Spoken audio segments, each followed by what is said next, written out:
Então, hoje a última lição, um pequeno resumo do livro Como se tornar um cristão. Nós vimos nas lições anteriores, né, a lição um, ser simplesmente cristão, esse objetivo, sermos cristão, como no primeiro século. Os discípulos de Cristo, os da Igreja de Cristo Bíblica, eram chamados apenas de cristão. O que é um cristão? Nós vimos na lição 2. Nós vimos na 3 o Deus do cristão. Na lição 4 nós vimos a autoridade da Bíblia, ou seja, a Bíblia é a palavra de Deus. Na lição 5 nós vimos a santidade e a justiça de Deus. Então, Deus, o reino dos céus é de Deus, ele é santo e justo, e ele pede a mesma coisa de nós, para entrarmos no reino dos céus. O Evangelho de Jesus Cristo nós vimos na lição passada, e hoje nós vamos ver como, então, se tornar um cristão. Nós chegamos, então, à última lição, onde o objetivo dessa lição de hoje é mostrar como podemos nos tornar um cristão e receber de Deus a salvação e a vida eterna. Praticamente que todos são batizados, né? Talvez algum não seja. Então, nós vamos ver hoje como se tornar um cristão. Já estudamos que o Evangelho de Jesus é aquilo que Deus fez por nós. Ele providenciou tudo o que era necessário para que pudéssemos ser perdoados e ter a vida eterna. Mas somos pessoas com livre-arbítrio. Deus não vai nos forçar a fazer nada que não queiramos fazer. Ele está apenas oferecendo com amor e paciência este dom gratuito para todos, ou seja, sua salvação pela graça que há em Cristo. Nós temos duas opções: aceitar a graça ou rejeitar a graça. Esse estudo deverá ajudá-lo a saber como receber o dom gratuito de Deus, ou seja, a graça da salvação eterna. O primeiro passo para isso é ouvir cuidadosamente a mensagem do Evangelho de Jesus Cristo.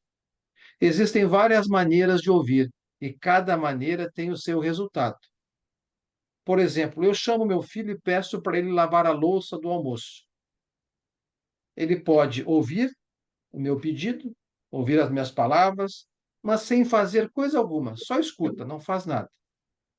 Ele pode ouvir as minhas palavras, pode e promete que vai lavar a louça, mas não lava.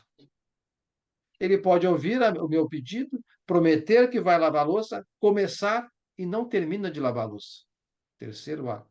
Ou ele pode, por outro lado, ouvir as minhas palavras, o meu pedido, prometer que vai lavar, realmente lava a louça e promete e cumpre.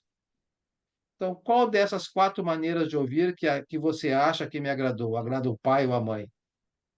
É quando o filho realmente promete que vai fazer e vai fazer.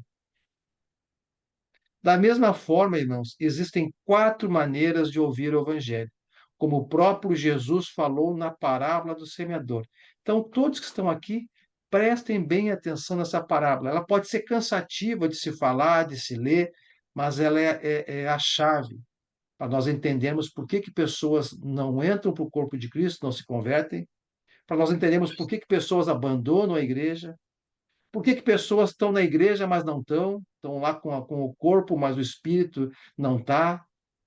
E por que há pessoas que realmente estão no corpo de Cristo, buscando ouvir a palavra, crescer, estudar e se manter na igreja de Cristo em busca da salvação? Então, essa é a parábola. Reunindo-se uma grande multidão e vindo a Jesus gente de várias cidades, ele contou essa parábola. O semeador saiu a semear. Enquanto lançava a semente é a palavra de Deus, é o evangelho de Cristo. Parte dessa semente caiu à beira do caminho. Imagine uma estrada de chão duro. Caiu ali. Foi pisada e as aves do céu a comer. Parte da semente do semeador caiu sobre pedras. Imagine ao lado da estrada pedras, solo com pedras. E quando germinou, as plantas secaram, porque não havia umidade. Outra parte caiu ali a semente entre espinhos, árvores com espinhos. E a planta cresceu com ela, os espinhos cresceram com a planta e sufocaram as plantas. Outra caiu em terra boa, cresceu e deu boa colheita, a 100 por um. Tendo dito isto, exclamou: aquele que tem ouvidos para ouvir, ouça. Então, essa é a parábola do semeador. Aqueles que estão aqui, que têm ouvidos, que estão escutando, eu gosto de fazer as aulas com PowerPoint, descrevendo o que eu estou falando, porque vocês em casa, vocês estão lendo, estão ouvindo, estão usando artifícios para aprender mais sobre a palavra. Então, estão lendo e ouvindo. O próprio Jesus explicou a seus discípulos o significado dessa parábola. Então, vamos ouvir o que Jesus disse que significa essa parábola, né? Seus discípulos perguntaram-lhe o que significava aquela parábola. E ele disse: A vocês foi dado o conhecimento dos mistérios do reino de Deus, mas aos outros falo por parábolas, para que vendo não vejam. Por isso que tem pessoas que veem as coisas, mas não enxergam. E ouvindo não entendam. Tem pessoas que ouvem as coisas e não entendem. Mas este é o significado da parábola. A semente é a palavra de Deus. As que caíram à beira do caminho são as que ouvem. Então, quando nós pregamos o evangelho, falamos para as pessoas, então vem o diabo e tira a palavra do seu coração. Essas pessoas não se convertem, ouvem, mas não se convertem, né? O Satanás tira a mensagem, não vai para o coração, e como se entrasse num ouvido e saísse no outro, para que não creia e não sejam salvas. Então, as pessoas que não se convertem são essas pessoas, né? E à beira do caminho, ouvem a mensagem, entra no ouvido, sai no outro, não dão bola.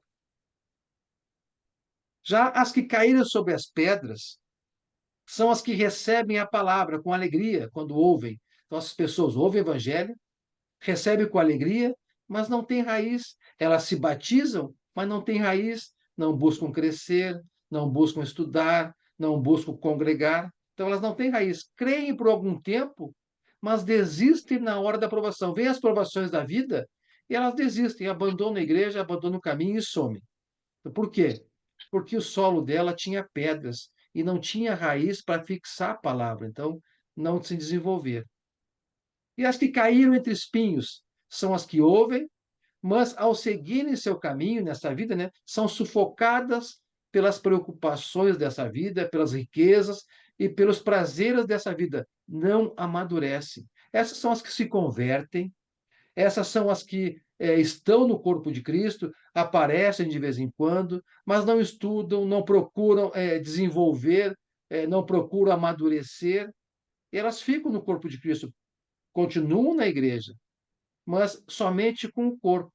O espírito e a mente não estão lá dentro. Elas vêm até ao culto, elas entram em alguns estudos, mas a sua cabeça está nas preocupações dessa vida, nas riquezas, nos prazeres. Elas não confiam totalmente em Deus, então entregam suas vidas para Deus. Por quê? Porque elas não buscam o Estão ouvindo? crescimento, o amadurecimento espiritual.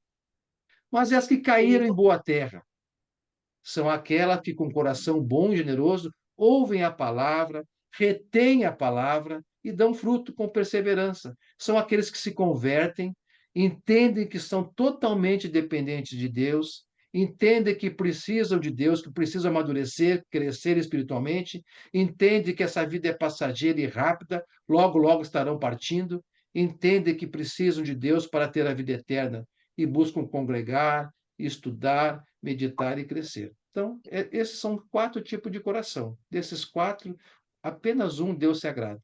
Apenas um é prometido o reino dos céus. Então, Deus se agrada das pessoas que ouvem a palavra de Deus como ela realmente é, ou seja, que a palavra de Deus tem poder para salvar. As pessoas com coração bom para ouvir, ou seja, solo fértil, têm 4 características indispensáveis. Essas pessoas com coração bom, solo fértil, elas ouvem a mensagem. Elas ouvem com um coração bom e generoso. Elas ouvem a mensagem e retêm a mensagem, guardam a mensagem. Elas dão fruto com perseverança, são fiéis a Deus.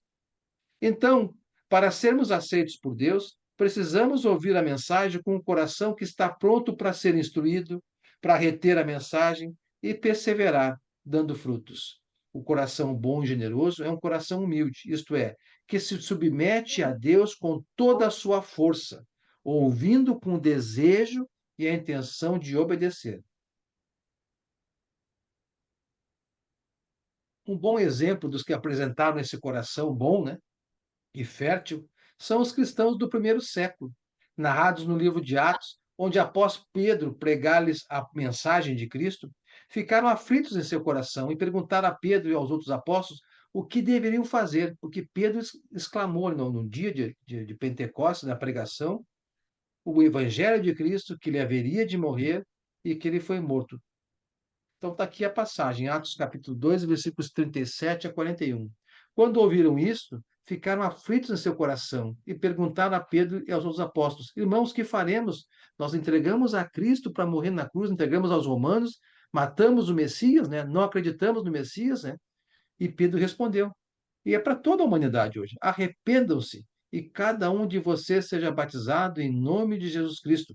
Para que o batismo? Para perdão dos seus pecados, de uma vida sem Deus, e receberão o dom do Espírito Santo, ou seja, receberão o Espírito Santo de Deus no batismo, que vai habitar no coração de cada um, e esse Espírito Santo vai ajudar no dia a dia, sempre avisando o que é certo e errado, a conduzir no caminho de Cristo. Por isso que nós temos que ouvir o Espírito Santo, viver pelo Espírito Santo e não entristecer e não apagar o Espírito Santo dentro de nós.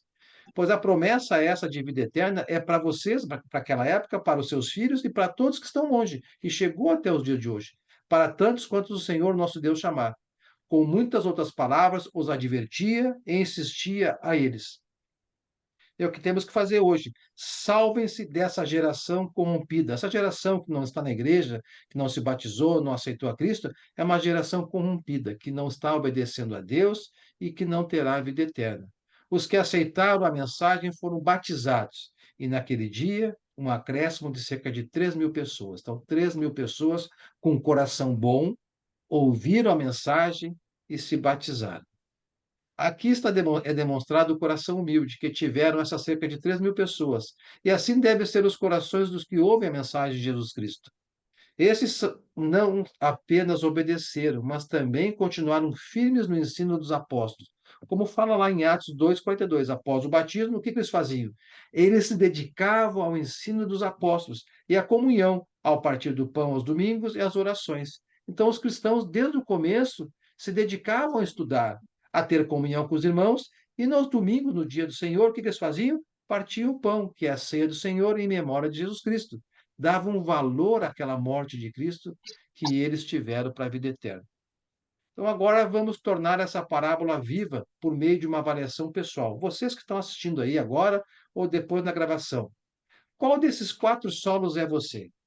Bom, se já estão aqui, são batizados, ou está no espinho ou está no solo fértil, porque o outro solo lá, o solo da estrada, nem se batizou e nem estaria aqui. O solo que pode ser o solo afastado, o solo das pedras, né? Pode ser que tenha alguém que vá assistir isso tudo e tenha se afastado do caminho. Então você tem que refletir qual solo é você. Se a sua avaliação pessoal não o classificou como terra boa, ou seja, aquele irmão que busca estudar, crescer e congregar, mas você quer ser uma terra boa, você pode se arrepender e deve se arrepender. Então alegre-se, porque você pode mudar a sua maneira de ouvir a mensagem de Deus. Você que está afastado, você que está infrutífero, você que está fraco na fé, que aparece, que não estuda, você pode mudar. Deus espera o arrependimento de você. Qual é a nossa parte para aceitar o dom gratuito de Deus, que é dar a salvação eterna? Talvez alguém possa pensar: se é dom gratuito, então eu não preciso fazer nada, é de graça? A resposta não, não é bem assim. Pois você tem que fazer algo para receber esse dom gratuito de Deus. Você tem que fazer algo para aceitar essa morte de Cristo para você. Você precisa simplesmente aceitar. É como se eu te desse um presente de aniversário para vocês. O presente é grátis, mas para vocês desfrutarem desse presente, vocês têm que receber, têm que aceitar. Assim é o presente gratuito de Deus, ou seja, para desfrutar da graça de Deus, temos que aceitá-la.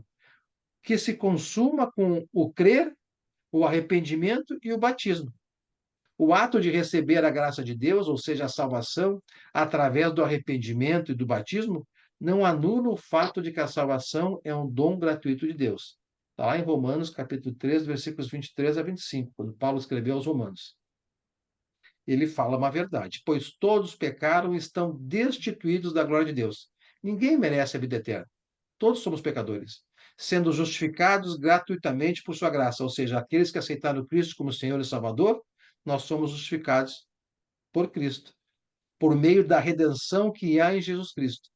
Deus o ofereceu, ou seja, seu Filho, como sacrifício para a propiciação mediante a fé, pelo seu sangue, demonstrando a sua justiça. Em sua tolerância, havia deixado impunes os pecados anteriormente cometidos. Há pouco tempo eu estava falando com a Marli, minha esposa, que ela me viu hoje um pouco triste, chateado, eu fico assim quando a gente percebe irmãos que não dão valor à morte de Cristo e não, se afastam, não reconhecem isso. Então, eu fico triste, não só pelos irmãos, mas principalmente por Cristo, né? Pô, Deus deu seu Filho a morrer por nós e nós não reconhecemos isso. Muitas vezes seguimos uma vida, de outrora antes do batismo. Nós nunca devemos pensar que a obediência a Deus é algo que torna nosso Deus como nosso devedor. Não, é obrigação nossa. Deus não nos deve nada, e sim nós é que somos devedores a Ele, nosso Criador. Quem pensa que o ato de receber a salvação é uma obra que nos faz merecer dela, está completamente enganado e não atende à graça de Deus. A salvação é recebida, mas não é merecida por nós. A Bíblia ensina claramente que temos que receber o Evangelho da maneira que Jesus prescreveu. Senão, nós não receberemos o presente deles, que é a salvação. Morreremos em nossos pecados. Na verdade, a nossa obediência ao Evangelho de Jesus leva à purificação dos nossos pecados. Pedro escreveu na primeira carta de Pedro, capítulo 1, versículos 22 a 25. Agora, vocês Agora que vocês purificaram a sua vida pela obediência à verdade, ou seja, aqueles que se batizaram, creram e se batizaram, purificaram a vida de vocês pela obediência à verdade, visando que o amor fraternal entre irmãos e sincero, amem sinceramente uns aos outros de todo o coração. Vocês foram regenerados. Nós estávamos antes do batismo mortos para a eternidade. Mas nós fomos regenerados em Cristo Jesus. Não de uma forma, de uma semente perecível que morre, mas imperecível, por meio da palavra de Deus, viva e permanente. Pois toda a humanidade é como a relva, murcha e cai sua flor, mas a palavra do Senhor permanece para sempre. Nós morreremos fisicamente. A palavra do Senhor permanece para sempre. Essa é a palavra que lhes foi anunciada. Então, concluímos, irmãos, que a salvação é um dom gratuito de Deus e é recebida pela obediência ao Evangelho de Jesus Cristo. Agora vamos analisar na Bíblia para saber ao que os cristãos do lado do primeiro século obedeceram para serem salvos. Em primeiro lugar, Deus exige que confiemos em Cristo. Ele quer que nós tenhamos a certeza completa de que Jesus pode salvar. Não adianta me batizar e não confiar em Cristo e vivendo como vivia outrora antes do batismo. Tem essa passagem de Paulo aos Romanos, capítulo 3, versículos 21 a 25. Mas agora se manifestou uma justiça que provém de Deus, independente de lei, da qual testemunharam a lei e os profetas. Justiça de Deus mediante a fé em Jesus Cristo. A justiça de Deus hoje é mediante a nossa fé em Cristo Jesus, para todos os que creem. Ou seja, essa fé, essa justiça é para todos que creem, se arrependem, se batizam e seguem no caminho, estudando, crescendo e perseverando. Não há distinção, pois todos pecaram, estão destituídos da glória de Deus, sendo justificados gratuitamente por sua graça, a graça de Deus, por meio de quê? Da redenção que há em Cristo Jesus. Deus ofereceu Cristo como sacrifício para a propiciação mediante a fé, pelo seu sangue, o sangue de Cristo, demonstrando a sua justiça. Em sua tolerância antes de Cristo, né, havia deixado impunes os pecados anteriormente cometidos. Mas agora, em Cristo Jesus, ele vai cobrar conta. Essa morte de Cristo não será em vão. No dia do juízo, ele vai cobrar daqueles que não aceitaram Cristo como Senhor e Salvador. Cristo não morreu em vão. Deus aceita os homens por meio da fé que eles têm em Cristo Jesus. Deus apresentou Cristo como sacrifício, para que, através da sua morte na cruz de Cristo, os homens recebessem o perdão dos pecados pela fé nele.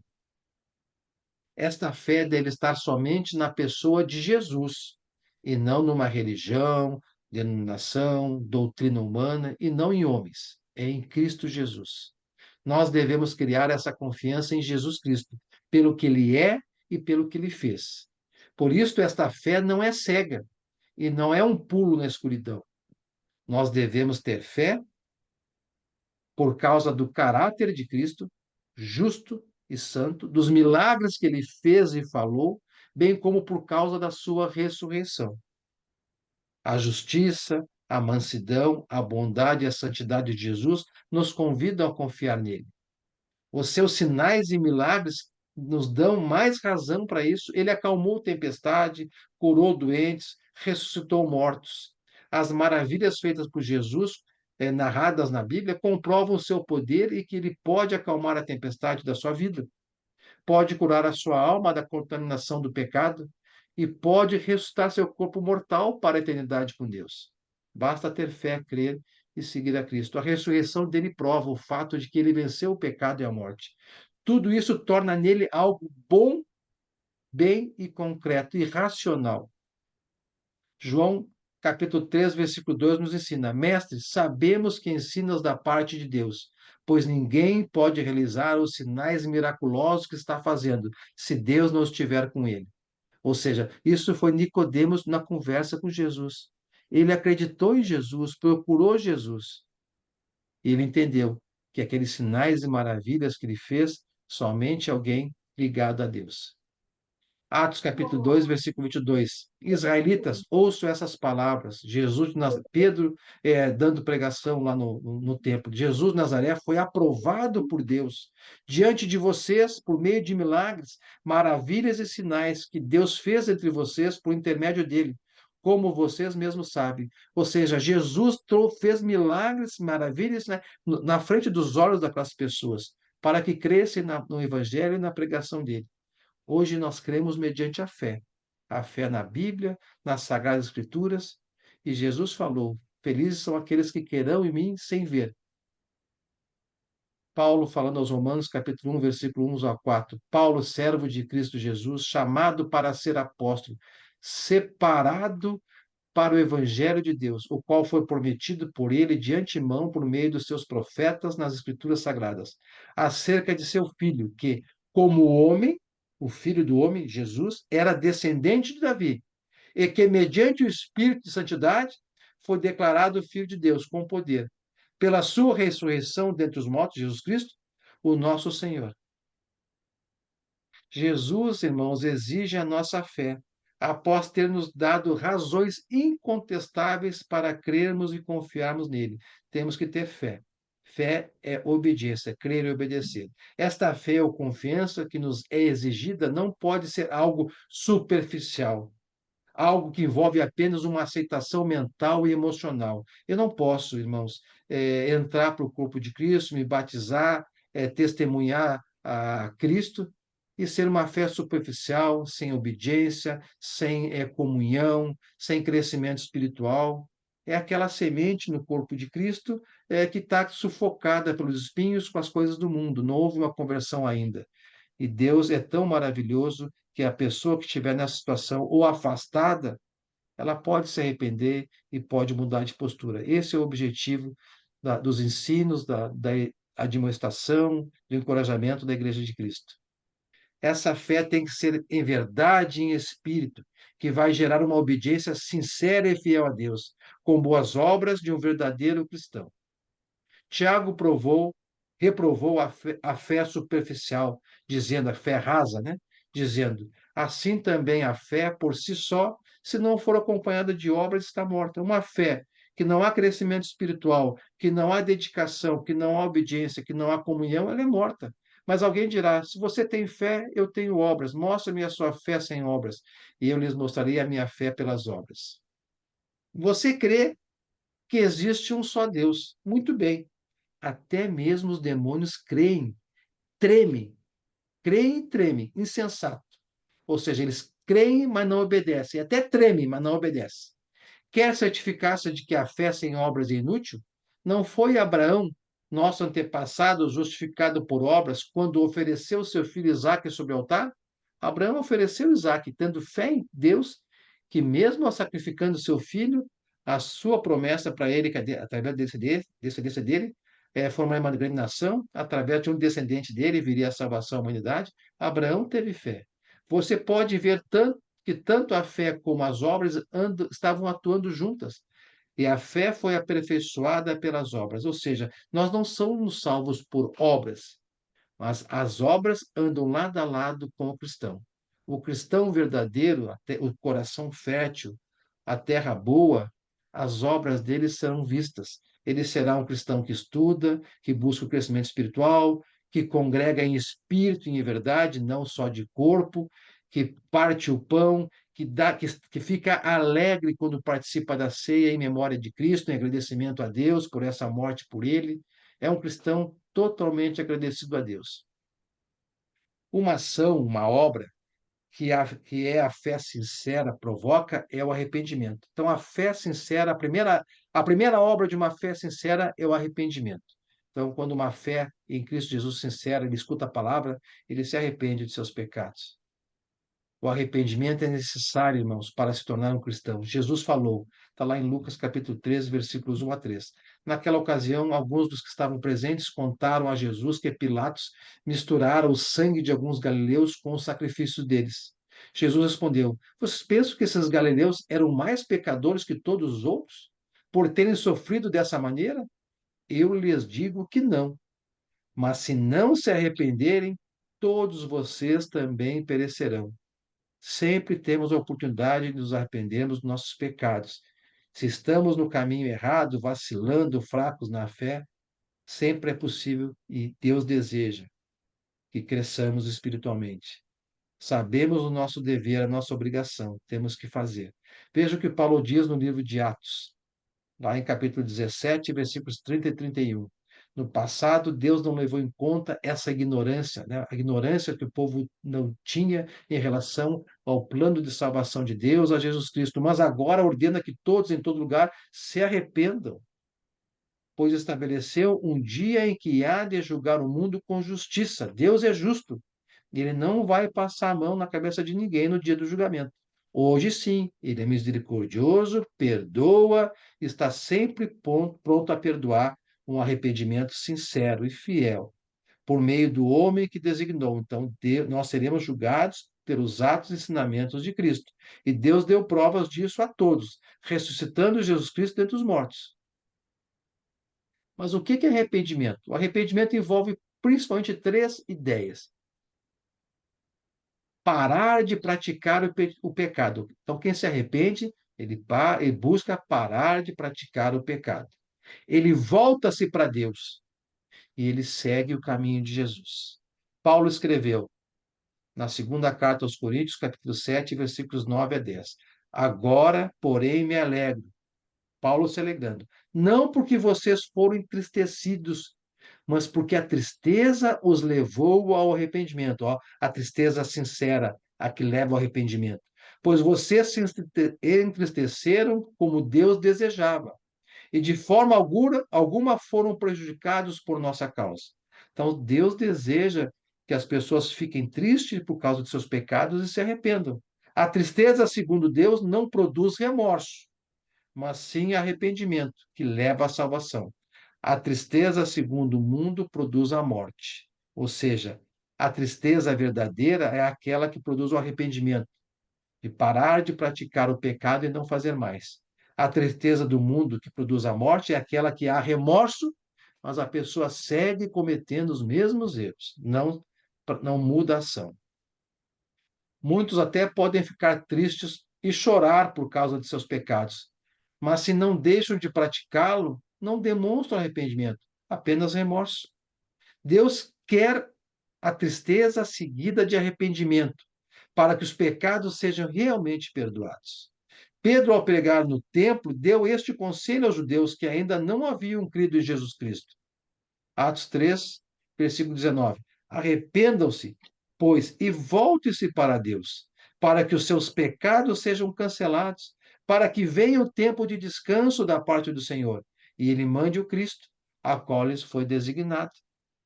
Além do arrependimento, irmãos, a fé verdadeira leva o pecador a ser batizado para a remissão dos seus pecados.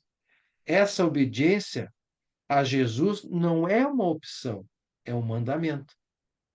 O batismo é essencial para uma pessoa se tornar um cristão, é receber o perdão dos seus pecados. Jesus falou, lá em Marcos 16, versículos 15 e 16, aos discípulos: vão pelo mundo todo e preguem o evangelho a todas as pessoas. Quem crer e for batizado será salvo, mas quem não crer será condenado. Então temos que crer, nos arrepender, nos batizarmos, recebemos o perdão dos pecados, o Espírito Santo e seguimos estudando para saber ao que obedecer, sendo fiel até a morte como Cristo foi. É necessário explicar bem o que a Bíblia diz sobre o batismo, porque as religiões aí fora até ensinam de forma diferente. Vimos durante este curso que somos um discípulo de Cristo, ou seja, simplesmente um cristão, seguindo apenas o que está previsto na Nova Aliança, no Novo Testamento. Então, qual o batismo ensinado por Jesus? É algo simples.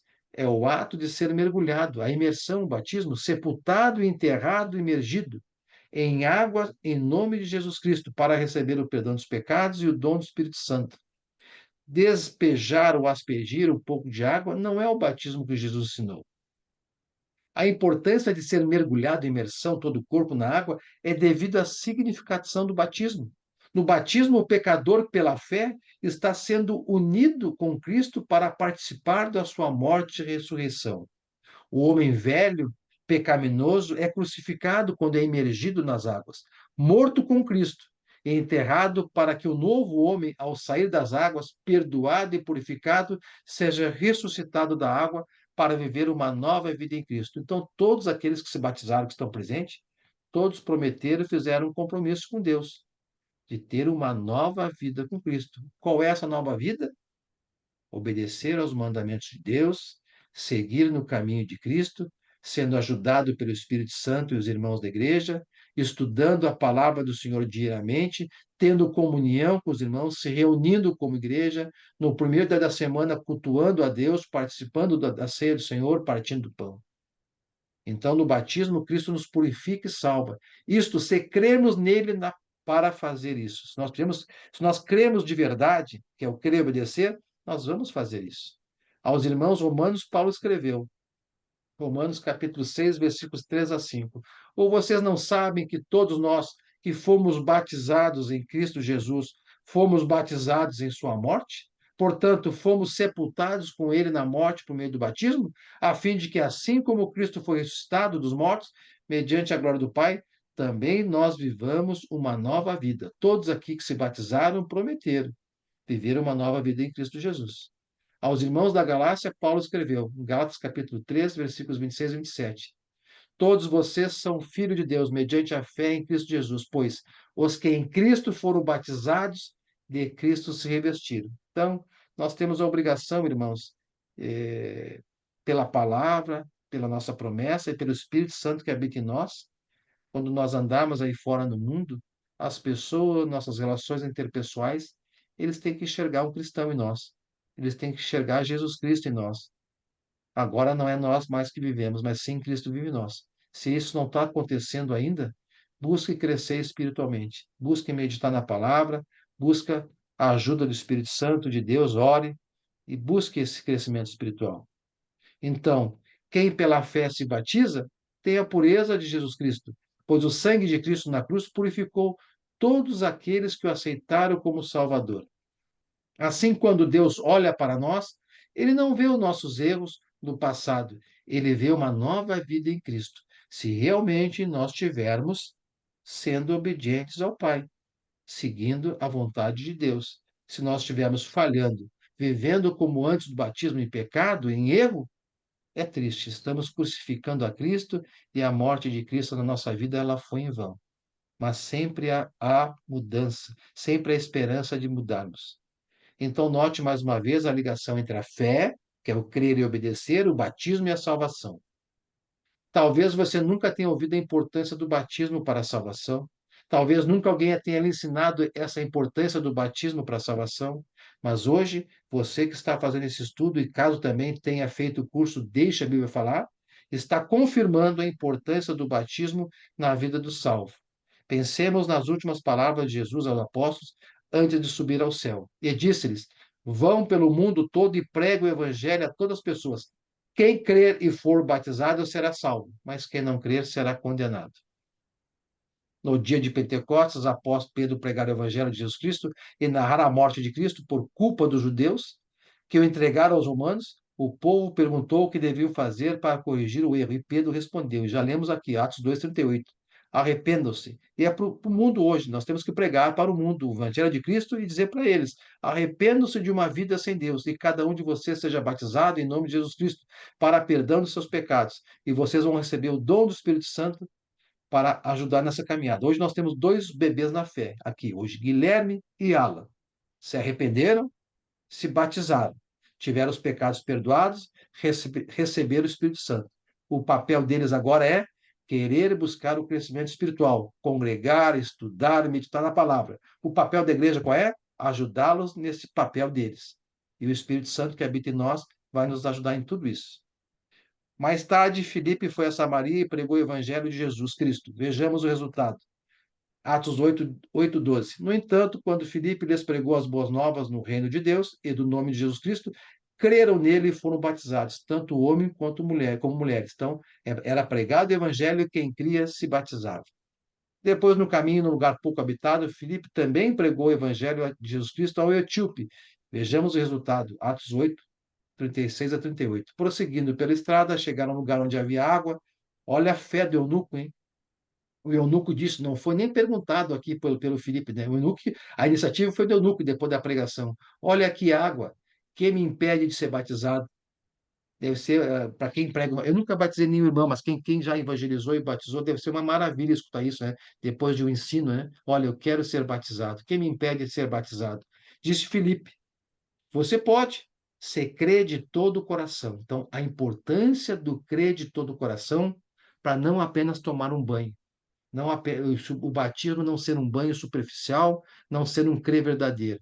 O eunuco respondeu, com firmeza e convicção: creio que Jesus Cristo é o Filho de Deus. Assim, o eunuco deu ordem para parar a carruagem. Então, Filipe e o eunuco desceram a água e Filipe o batizou. Você pode talvez ver com clareza que no Novo Testamento, após a ressurreição de Jesus Cristo, mais precisamente no dia de Pentecostes, onde iniciou o reino de Cristo, todos que ouviram o Evangelho e pela fé creram e se arrependeram, foram batizados. Portanto, devemos ler a Bíblia, que é a palavra de Deus, para todos, e devemos obedecer ao que está escrito, e não ao que os homens dizem. Devemos ter cuidado com os ensinos dos homens, e para isso devemos nos apegar unicamente à vontade de Deus contida na nova aliança. Você que está assistindo esse estudo e é batizado, portanto, você pertence ao corpo de Cristo, e Deus espera a sua fidelidade até a morte. Se não é batizado, você ainda não pertence ao corpo de Cristo, à sua igreja, ou seja, logo você precisa ouvir o Evangelho de Cristo, a fim de aceitar a graça de Deus, crendo em Jesus Cristo como seu Senhor e Salvador, e tomar a decisão mais importante da sua vida, se batizando a fim de receber o perdão dos seus pecados e receber o dom do Espírito Santo, que lhe ajudará na caminhada rumo à eternidade, fiel a Deus, crescendo dia a dia espiritualmente, à medida que medita e estuda na palavra do Senhor e congrega com os irmãos. Portanto, caso você ainda não seja batizado, portanto, não sendo um cristão, ou tem dúvidas, você se faz parte realmente da igreja de Cristo bíblica, descrita no Novo Testamento, busque um evangelista a fim de estudar a palavra de Deus de forma individualizada para obter o conhecimento da vontade de Deus. Você será bem orientado e, se crer, será batizado entrando para o reino de Deus, a Igreja de Cristo bíblica. Após batizado, deverá seguir buscando aprender a vontade de Deus para a sua vida terrena, a fim de permanecer no caminho de obediência e fidelidade a Deus, com isso ganhando a coroa eterna. Que Deus abençoe a todos os irmãos que assistiram essa aula, que assistiram a todas as aulas, que vão assistir futuramente. Essa é a mensagem para hoje para os irmãos.